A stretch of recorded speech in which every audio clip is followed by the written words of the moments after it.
은혜로운 찬양해주신 갈릴리 찬양대 감사합니다. 그리고 실로암 찬양단 또한 감사합니다. 안녕하세요. 반갑습니다. 매주 밑에서 실로암 찬양대로 만나다가 오늘 이 자리에서 만나니 더욱 반갑습니다. 그리고 또 오늘 봉사부 주간 예배로 만나니 더욱더 반갑습니다. 오늘은 예수님 닮기 원하네라는 제목으로 말씀을 나누려고 합니다. 여러분 혹시 롤모델 있으신가요? 롤모델이란 존경하거나 닮고 싶은 사람을 뜻하는 단어입니다. 보통은 아주 대단한 사람 혹은 위인 혹은 부모님을 롤모델로 삼고는 하는데요. 저도 롤모델이 있어요. 제가 아주 좋아하는 학교 선배 언니입니다. 옆에서 지켜보면 그 언니는 삶을 대하는 자세가 참 직관적이에요. 그리고 참 차분합니다. 친절하고 감정을 잘 감출 줄도 알고 신앙생활도 아주 부럽게 멋지게 하는 언니인데요. 그런데 저는 차분함과는 조금 거리가 먼 것 같아요. 그리고 감정을 잘 숨기지도 못해요. 자고로 롤 모델이라고 하면 그 사람을 닮아가야 하고 또 닮기 위해 노력해야 하는데 우리는 종종 롤 모델을 그저 롤 모델로만 삼을 때가 있는 듯 합니다. 오늘 본문에 나오는 예수님의 제자들의 롤 모델은 누구였을까요? 너무 당연하게 예수님이었겠죠? 제자들은 예수님을 따라다니면서 많은 것을 보았을 것이기에 아마도 제 생각에도 예수님이라고 대답할 것 같습니다. 오늘 본문 말씀을 보면 예수님이 가버나움에서 선상 설교를 하신 후 건너편에 있는 거라사로 가기 위해 갈릴리 호수를 배로 이동하던 중에 큰 광풍이 일어납니다. 갈릴리 호수는 해수면보다 낮고 주위에 큰 산들로 둘러싸여 있기 때문에 광풍이 자주 일어나는 호수였습니다. 광풍을 만난 제자들은 배에 물이 가득하게 되었을 때에서야 자고 계시던 예수님께 도움을 요청합니다. 그리고 예수님이 바다를 잔잔케 하시고는 제자들을 꾸짖으신 후에야 제자들은 예수님이 과연 누구이신가 하는 의문을 가지게 됩니다. 본문 말씀을 보면 제자들은 예수님과 함께 배에 타고 있었고 예수님이 사역을 마친 뒤에 또 다른 사역의 길로 가는 길을 함께 하였습니다. 제자들은 예수님과 모든 시간을 함께 보내면서 또 기적의 사건들을 함께 경험하면서 그가 어떤 이인지 직접 보고 느꼈을 것입니다. 그러나 광풍을 만났을 때 제자들은 어떻게 행동합니까?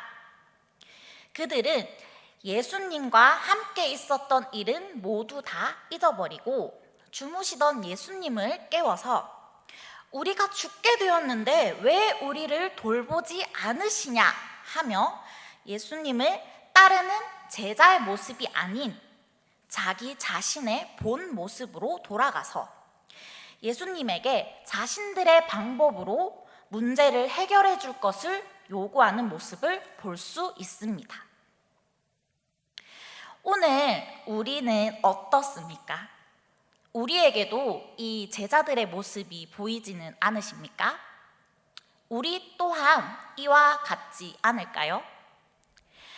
우리들도 예수님의 모습을 닮자, 예수님의 모습을 닮고 싶다, 그 모습을 소망하고 그렇게 말하지만 결국 나의 방법을 고집할 때가 많이 있는 것 같습니다.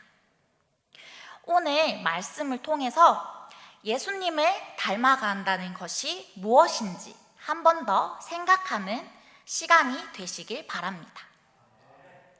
첫째, 예수님을 닮아간다는 것은 주님이 나와 함께 동행한다는 것을 아는 것입니다. 갈릴리 호수는 해수면보다 약 200m 정도 낮고 주위에 둘러싼 높은 산들 때문에 광풍이 자주 부는 곳이었습니다. 이곳에 어부 출신인 제자들은 분명히 광풍이 자주 분다는 것을 알고 있고 또한 광풍의 위험성을 알고 있었지만 예수님이 가자고 했으니까 예수님의 말씀에 순종하는 마음으로 또 예수님을 배에 태워서 가야 하니까 또 갈릴리 호수는 내가 잘 아는 곳이니까 괜찮을 거라고 생각했을 것 같습니다. 그러나 광풍이 불고 어떤 일이 일어납니까? 큰 광풍이 일어나 물결이 배에 부딪히고 그 물이 배에 가득하게 되었습니다. 이 상황을 생각해 보면 제자들은 광풍이 불려고 할 때부터 아마 배가 뒤집어지지 않게 하기 위해 혹은 위험에 빠지지 않게 하기 위하여 많은 노력을 했을 것 같습니다. 제자들이 잘 아는 곳이니까 배에 대한 지식과 항해의 기술, 경험이 많이 있으니까 자만하는 마음으로 쉽게 넘길 수 있을 것 같다고 생각했을 것 같습니다.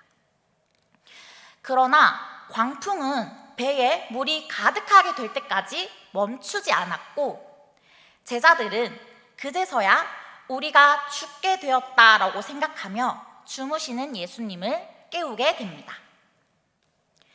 말씀 속의 제자들의 모습을 보며 나의 모습을 반성하게 됩니다. 우리는 흔히 우리의 인생을 바다 위에 떠 있는 배로 비유하고는 합니다. 우리의 인생이 순풍에 돛을 단 듯 순항할 때에는 우리는 간혹 예수님을 잊기도 합니다. 그러나 언제나 순풍만 있는 것은 아니고 오늘 말씀의 제자들처럼 광풍을 겪기도 할 것입니다. 사랑하는 성도 여러분, 우리의 모습은 어떻습니까? 인생의 순항에 혹시 예수님을 잊어버리지는 않으십니까? 혹은 너무 힘든 광풍에 예수님을 잊어버리지는 않으시는지요? 그럼에도 불구하고 우리가 기억해야 하는 것은 예수님이 우리와 동행하신다는 것입니다. 오늘 본문의 말씀 36절을 함께 읽어보았으면 좋겠는데요.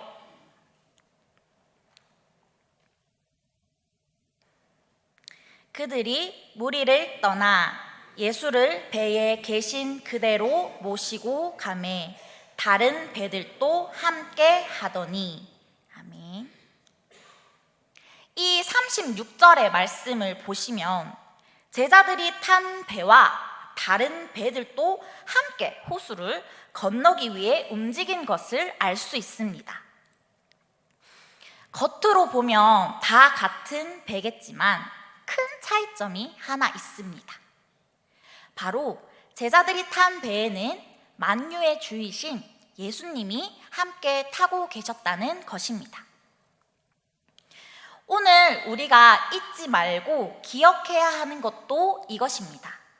예수님은 우리와 한 배를 타고 동행해 주시는 것입니다. 물론 예수님과 함께 동행한다고 하여서 인생에 시련이 없어지는 것은 아닙니다. 그러나 우리는 예수님과 함께 동행함으로 인해 그 어떤 시련도 극복할 것입니다. 능히 이겨낼 것입니다. 왜냐하면 우리 예수님은 전능자이신 예수님이시기 때문입니다. 둘째로 예수님을 닮아간다는 것은 나의 방법을 앞세우지 않는 것입니다. 본문 38절의 말씀을 새번역 버전으로 읽어드리겠습니다. 예수께서는 고물에서 베개를 베고 주무시고 계셨다. 제자들이 예수를 깨우며 말하였다. 선생님, 우리가 죽게 되었는데도 아무렇지도 않으십니까? 예수님이 잠든 모습은 두려움에 질린 채로 깨어있는 제자들의 모습과 극적인 대조의 모습을 보여주고 있습니다.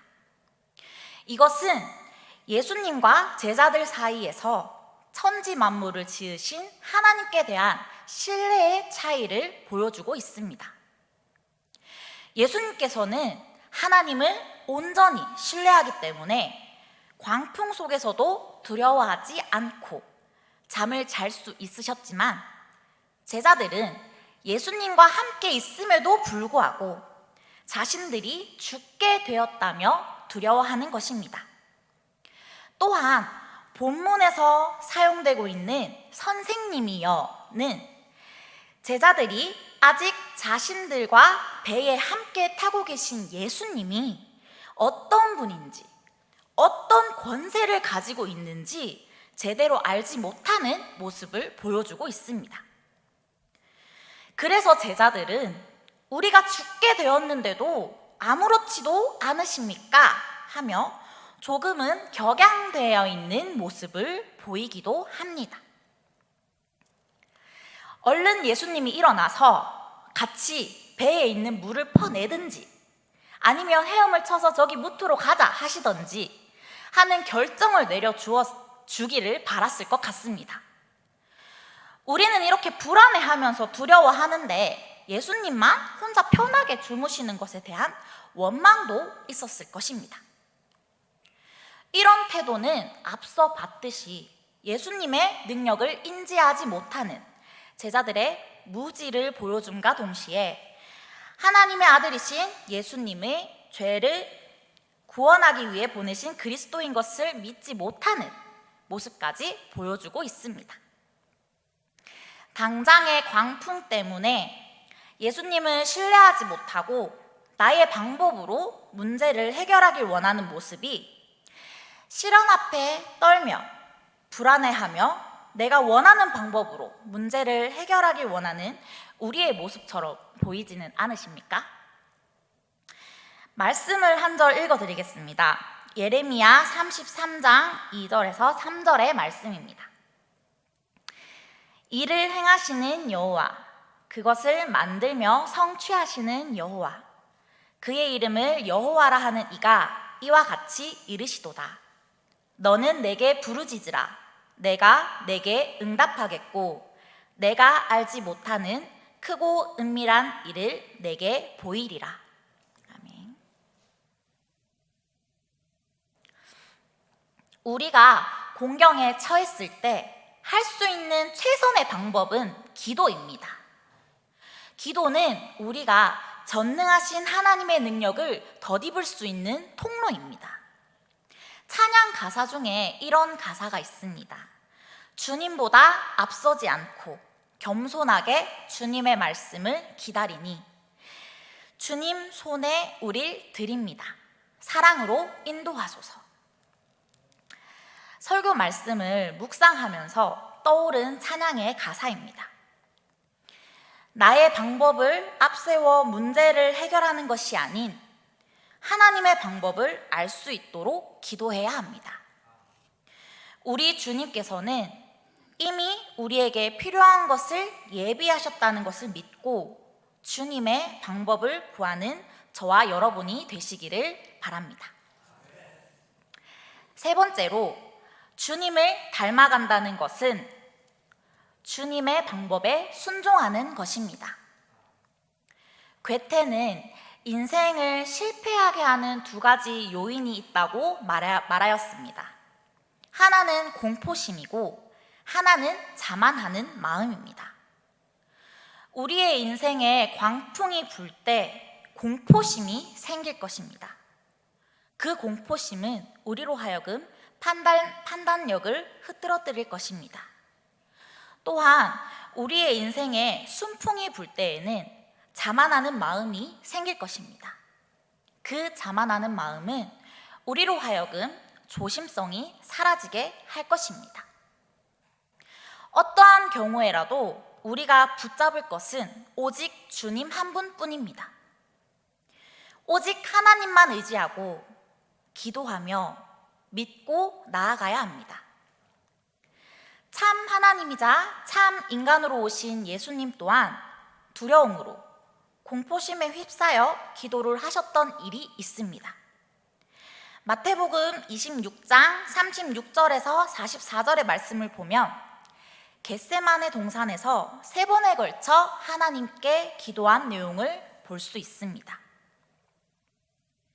예수님은 이 잔이 내게서 지나가게 해달라고 기도하시지만 결국에는 내가 바라는 대로 하지 마시고 하나님의 뜻대로 해달라는 기도를 하십니다. 우리는 예수님의 기도에서 주님께 순종하는 것을 배울 수 있습니다. 누구든지 절박한 상황이 되었을 때, 감당할 수 없는 상황에 닥쳤을 때, 두려움을 느끼지 않고 마음의 평화를 유지하는 것은 어려울 것입니다. 나름대로의 방법으로 극복해보고자 노력할 수는 있지만 인간의 방법으로는 불가능할 것입니다. 사람이 만든 그 무엇으로도 참 평안을 얻지는 못합니다. 오직 예수님으로만 참 평안을 얻을 수 있습니다. 우리와 동행하시는 분이 누구인지 정확히 안다면 우리 앞을 가로막는 장애물이나 우리를 시험하려고 찾아오는 상황에 두려워하지 않게 될 것입니다. 전능하신 주님께서 우리의 능력이 되심을 알기 때문입니다. 사랑하는 성도 여러분, 우리가 탄 인생이라는 배가 광풍을 만나더라도 두려워하지 마십시오. 불안과 염려, 두려움이 가득 차더라도 걱정하지 마십시오. 예수님이 우리와 동행하시니 우리는 능히 이길 수 있습니다. 주님께서 우리를 위해 이미 방법을 예비해 두셨습니다. 예수님을 따라 주님의 방법에 순종하면 평안하게 될 것입니다. 그러니 광풍을 만나 우리의 배에 물이 들어차더라도 이 말씀을 기억하시고 예수님을 닮기 위해 노력하는 저와 여러분이 되시길 바랍니다.